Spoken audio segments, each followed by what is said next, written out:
नमस्कार साथियों, जैसे कि आज आप जानते ही हैं, वट सावित्री का व्रत सभी सुहागन महिलाएं रखती हैं।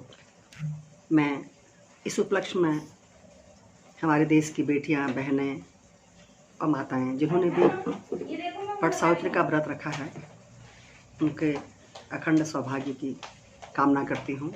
आज हम लोगों ने भी वट सावित्री का व्रत रखा हुआ है। साथियों, वट सावित्री का व्रत जैसे कि आप सभी लोग जानते ही हैं, सावित्री और सत्यवान की कथा पर आधारित हमारे जो पूर्वज थे, उन्होंने अपने पतिव्रता धर्म का पालन करते हुए मृत्यु पति के शरीर में जान फूके थे। यमराज से तक महिला लड़ गई थी, सावित्री लड़ गई थी।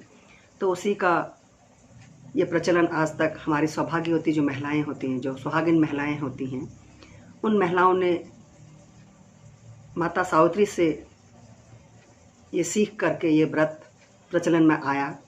और आज के दिन सभी महिलाएं, सभी माताएं, सभी बेटियां, सभी बहनें अखंड सौभाग्य के लिए ये व्रत रखती हैं। और जब एक तरफ हमारे पूर्वज आध्यात्म की दृष्टिकोण से इस तरीके से इसको मनाते हैं, और दूसरे अगर देखा जाए साथियों, तो साइंटिफिक कॉज भी इसमें है।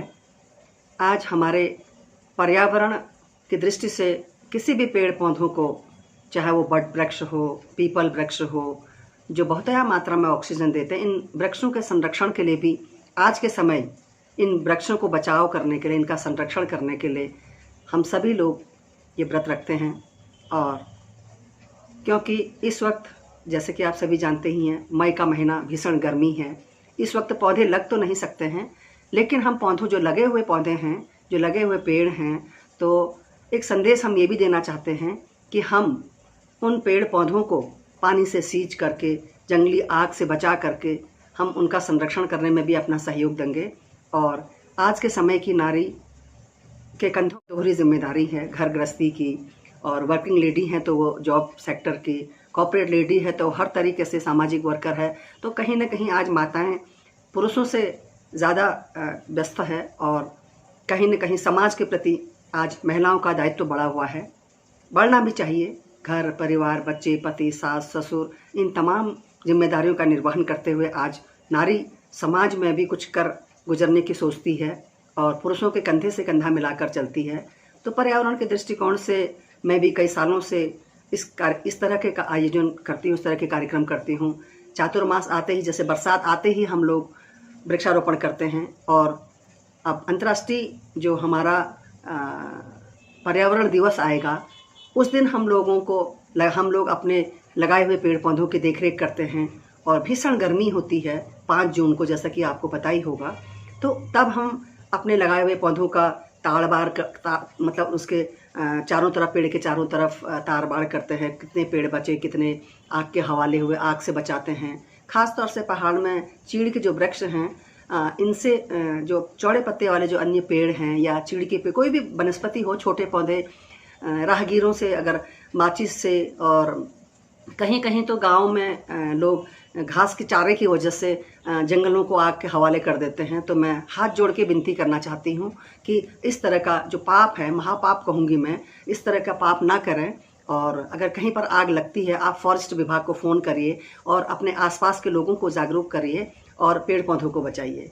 पुनः आप सभी को आज वट सावित्री और शनि जयंती की मैं सभी को हार्दिक शुभकामनाएं और ढेर सारी बधाइयाँ देना चाहती हूँ। आप सबके जीवन की मंगल कामना करती हूँ। आज मैंने और मेरे बहू ने भी वट सावित्री का व्रत रखा, विधि विधान से हमने पूजा की, माता रानी से अपने अखंड सौभाग्य की और सभी मातृशक्ति के अखंड सौभाग्य की कामना की। अभी आप लोगों ने वट सावित्री के बारे में सुना। अब मैं आपको पर्यावरण की दृष्टि से पॉलीथीन कितना घातक है थोड़ा सा प्रकाश डालना चाहूँगी। जिस तरीके से हमारे आज पर्यावरण के लिए पूरा विश्व चिंतित है, और उसके लिए हम सब का दायित्व बनता है हम किस तरीके से इस पॉलीथीन सबसे बड़ा दुश्मन अभी पर्यावरण का बना हुआ है, चाहे वो प्लास्टिक की बोतलें हों या फिर किसी अन्य तरह की पॉलीथीन। तो भवाली में हम लोगों ने महिला समूह, गायत्री महिला समूह की मैं बहुत सराहना करूँगी। और उन्होंने यहाँ पर हमारे ही नेतृत्व में हम महिलाओं ने यहाँ पर भवाली में प्लास्टिक की बोतलों, जो वेस्ट मटेरियल होता है, प्लास्टिक की बोतलें, उसको जहाँ तहाँ फेंक दिया जाता है। तो उन बोतलों को इकट्ठा करके और महिलाएं यहाँ पर उसमें जो भी प्लास्टिक है, वो प्लास्टिक चाहे चिप्स के पैकेट हों या किसी भी तरह का प्लास्टिक हो, उस प्लास्टिक को इकट्ठा करके प्लास्टिक की बोतलों में ही उस प्लास्टिक को भरकर और बाहर बहुत सुंदर पेंट किया जा रहा है। और उसके बाद गार्डनिंग आप देख सकते हैं, मैंने अपने घर के पास अपने पेड़ पौधों के चारों तरफ अपनी क्यारी में इस तरह से सुंदर तरीके से सजाया है, जहाँ एक तरफ पर्यावरण को बचाने में हम इस तरह का कार्य कर सकेंगे, वहीं सौंदर्यीकरण में भी चार चांद लगेंगे। और आप लोग भी पर्यावरण को बचाने के लिए पॉलीथीन और बोतलों का इस तरह प्रयोग कर सकते हैं। इन्हीं शब्दों के साथ धन्यवाद। जय हिंद, जय उत्तराखंड।